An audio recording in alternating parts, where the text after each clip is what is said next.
ले नेपालको जग्गा मात्र हैन नेपालले पनि भारतको जग्गा धेरै ठाउँमा मिचेको रहेछ। हेलो के छ दोस्तो,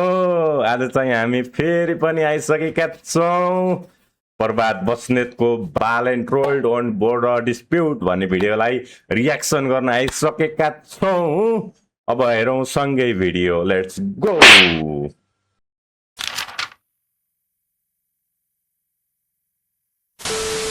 तपाईहरुलाई एउटा कुरा अचम्म लाग्छ होला, मैले पनि अस्ति प्रधानमन्त्री भएपछि नै थाहा पाएँ भारतले नेपालको जग्गा मात्र हैन नेपालले पनि भारतको जग्गा धेरै ठाउँमा मिचेको रहेछ।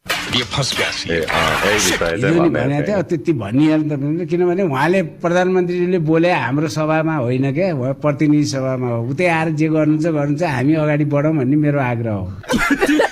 हामीले भन्नुभयो अरे भन्ने सुनेन हो, हाम्रै यहाँ त बोल्नु भएको छैन। त्यही त मेरो देशले पनि सीमा मिचेको छ भनेर यत्रो नेपालको संसदीय इतिहासको झन्डै 70 वर्षको इतिहासमा कुनै पनि प्रधानमन्त्रीले बोलेको सुन्नु भएको छ? कसरी बोल्छ तिमीहरूको बाउले, जसले आफै मेचेर महाकाली जस्तै नेपालको विभिन्न भूभागहरू आफै बेचेर खाएको छ।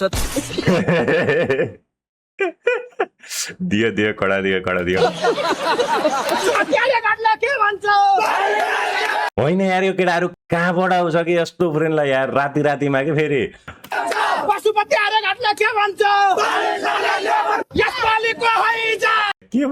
के भने यो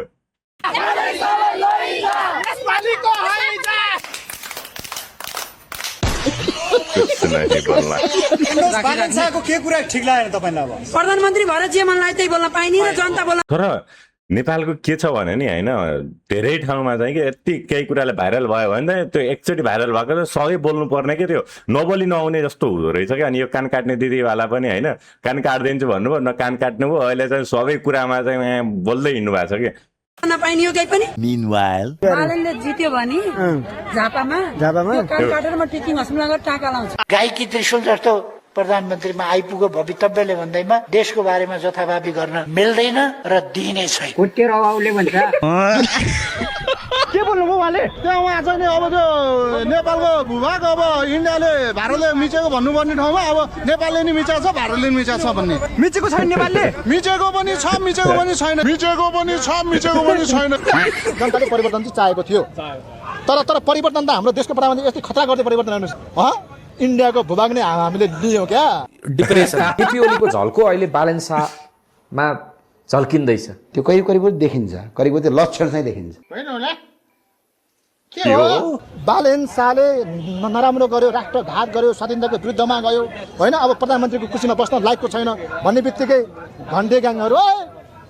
रा रु म मा मुमु कस्तो मोजी हामीलाई के थाहा थियो भने यदि बालेन बोलिहाल्नु भयो भने पनि उहाँमा राजनीतिक ज्ञान भन्ने कुरा छैन, उहाँले राजनीतिको रस समेत बुझ्नु भएको छैन, उहाँलाई के बोल्ने र कसरी बोल्ने भन्ने कुरा समेत थाहा छैन।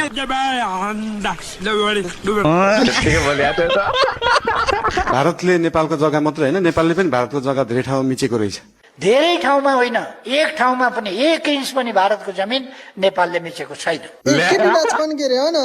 म त बिर्सिसकेको यार। ए बा कहाँ थियौ?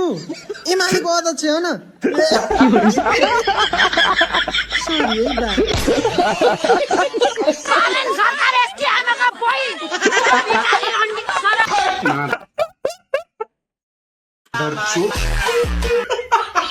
प्रधानमन्त्री राष्ट्रको अस्मिता भन्दा ठुलो होइन, राष्ट्रको अस्मिता भन्दा माथि ट्यापेन्द्रे होइन। यस्तो छ अब यहाँ बसेर अब मुख हेर्दाखेरि टिट लाग्छ, यसको बानी बेहोरै त्यस्तै छ। बालेन्साजी मेरो देशको प्रधानमन्त्री होइन, मेरो प्रधानमन्त्री भयो त कसको अब सोच्नुहोस् त। एउटा प्रधानमन्त्री भएको व्यक्तिले एउटा साधारण जनताले सपनामा चिताउन सक्दैन भारतले नेपालको जमिन मिचेको छ भन्न लाज लाग्दैन?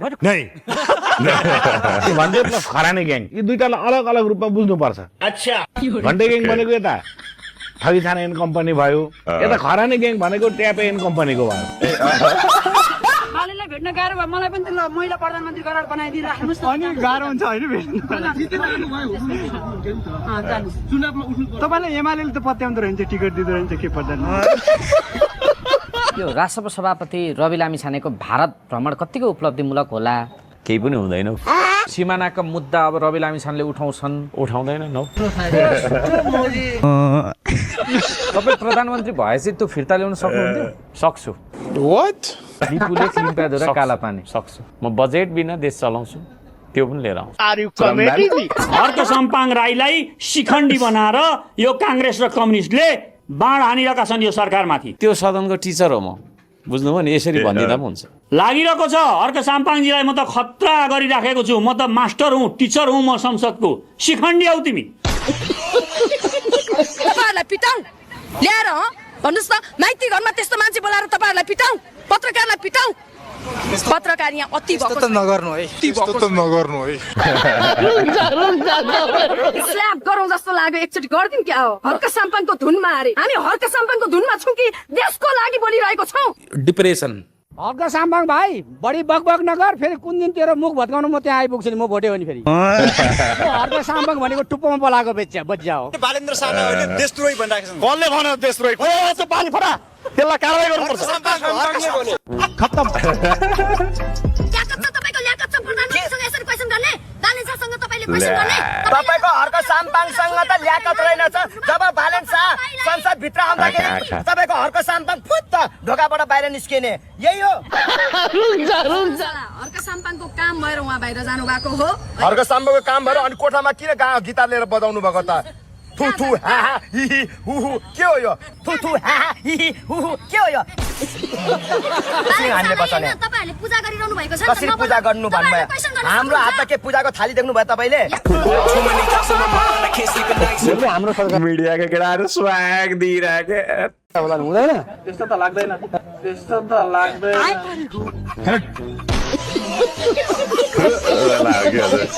शर्मा ओलीले त भारतसँग लडेकै हो नि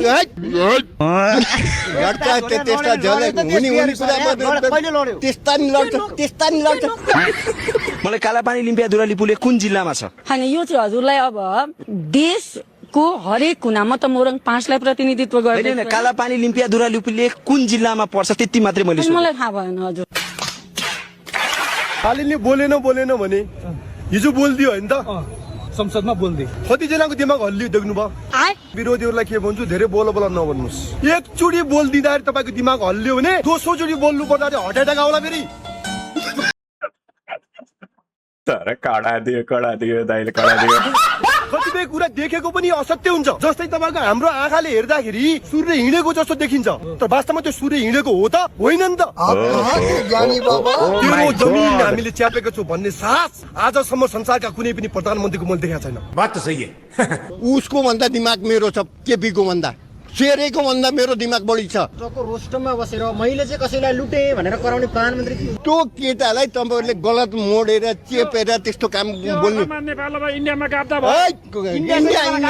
इन्डिया गापिदिन्छु म तपाईँहरूले साथ दिनुहोस् पत्रकार मित्र इन्डियालाई म यहाँ गापिदिन्छु कहाँ युपी भन्नुहुन्छ कि वेस्ट बङ्गाल भन्छु कि बिहार भन्नुहुन्छ कि म गापिदिन्छु मैं गाली नहीं दे सकता नहीं गाली नहीं देना फैमिली देखती है वरना मैं ऐसे म यसो हेर्दै थिएँ होइन रिल स्क्रल गरेर आएर मलाई बलात्कार गर भने जस्तो मान्छे होइन के हो यो खास म बुझ्न पाइनँ क्या यो खास चाहिँ धेरै ऐसी गाली दूं ऐसे गाली दूं ना जिंदगी भर याद रखें ये बड़े हुए हामीले हाम्रो जग्गा माग्ने भने उसको जग्गा नापी नक्साले प्रमाणित गर्छ भने फिर्ता गर्ने कि नगर्ने भने यहाँ बालनको कहाँनिर चाहिँ अभिव्यक्ति त्रुटि भयो हामीले मिचेको रहेछ बालनजी काका मिचेको उनीहरूलाई छोडिदिउँ हो कि होइन छोडिदिउँ उनीहरूले मिचेको पनि हामीलाई फिर्ता हुनेमा लागौँ न त त्यही पहल त प्रधानमन्त्रीले गर्दै हुनुहुन्छ गरौँ न त यो देश चाहिँ अब चाहिँ भारतले चलाउँछ यो देश अब होइन प्रधानमन्त्रीले भन्नुभयो म प्रधानमन्त्रीलाई भन्न चाहन्छु प्रधानमन्त्रीसँग कुनै प्रमाण आधार बिना त बोल्नु भएन होला बालेन शाहले कस्तो मजाले भनेको सस्ता नि भने जस्तो अब तपाईको प्रचण्ड भारत गएर मुद्रा ल्याउनु भयो रवि लामिछानेले के ल्याउला अब तपाईँको प्रचण्ड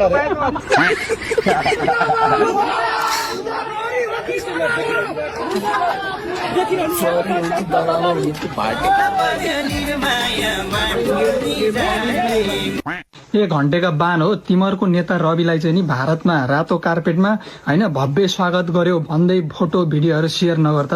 तिमीहरूको नेता भन्दा त हाम्रो प्रचण्ड नेतालाई यसरी स्वागत गर्थे भारतमा हेर अरे हाम्रो दाइका बाबा आउनु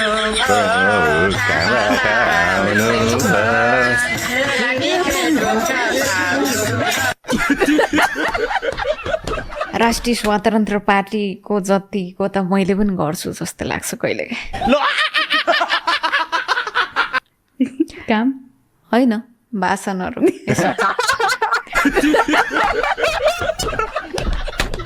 त्यतिको त गर्न सक्छु जस्तो लाग्छ त्यो कन्फिडेन्स आउँछ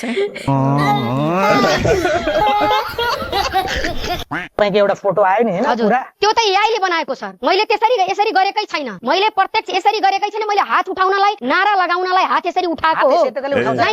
हामी विद्यार्थीहरुको नारा लाउँदा त्यसरी लाउँदा मैले त्यहाँको दिनमा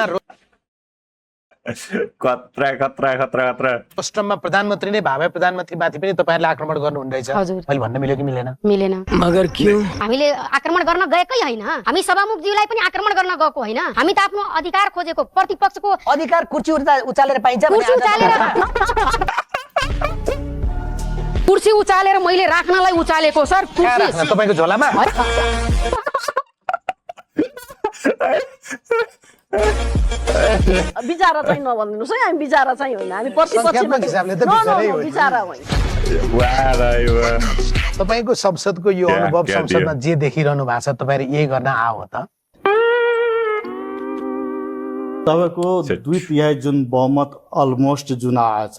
जनताले सामान्य प्रधानमन्त्रीलाई विश्वास गरेर त्यो दिया हो नि त गरिमामय चुनेको हो प्रधानमन्त्री होइन जनताले भोट हालेर चुनेको हो प्रधानमन्त्री अनि के तपाईँ जस्तो समानुपातिक आयो र हो हामी आक्रोश भएको तर तपाईँ विगतमा कराते खेल्नुहुन्थ्यो हजुर रेस्लिङ खेल्नुहुन्थ्यो खेले थिएन खेले छैन टेक्वान्डो खेल्नुहुन्थ्यो खेले छैन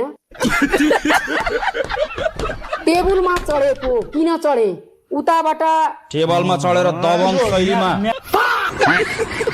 पाऊ लुतो कनाउ भएर साथीहरू बस्नु भएको थियो हिजो आएर अलिअलि प्रधानमन्त्री यसो कनाउन के थाल्नु भएको थियो फेरि सबै चाहिँ कनाको कनाई बुरुक बुरुक बुरुक बुरुक उफ्रिनु भएको छ हामीलाई त रवि दाइले नबोल्नु भनेर मात्रै हो हामीलाई त रवि दाइले नबोल्नु अब भयो जे हुनु भयो नबोल्नु भनेर भएर मात्र यिनको बालाई हेलिकप्टर चलाएर लगेको हामीले नै हो ओके केटाहरू कस्तो लाग्यो भिडियो राम्रो लाग्यो भने लाइक कमेन्ट अनि भिडियोलाई सेयर गर भिडियो मन पर्छ यस्तै भिडियो हेर्ने यो पहिला नै तपाईँहरू आओस् भन्ने चाहनुहुन्छ भने च्यानललाई सब्सक्राइब गरेर बेल आइकन पनि दबाउन नभुल्नु होला थ्याङ्क्स फर वाचिङ बाई